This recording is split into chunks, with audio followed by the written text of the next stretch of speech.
Hello guys, আসসালামু আলাইকুম। আজকে আমরা আমাদের ঘর বাড়ি দেখাবো আপনাদের। এদিকে তখন আমাদের ঘর, এটা হলো আমাদের উঠান। এটা হলো আমাদের এখানে, দেখলেন, এটাই হলো আমাদের উঠানের পরিবেশ।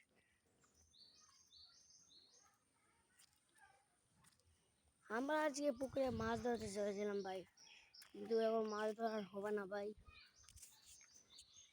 আর ভাই একটা কথা শুনেন ভাই, আমাকে একটা তো ভাই লাইক দেন ভাই। আমি নতুন চ্যানেল খুলেছি আজকে। চ্যানেলে ভাই আমার আবু একটা তো লাইক দিয়েছে না কেউ। চ্যানেলে আমি এই একটা ভিডিও দিয়ে শুরু করছি, আপনারা ভাই একটা তো লাইক করে ফেলবেন।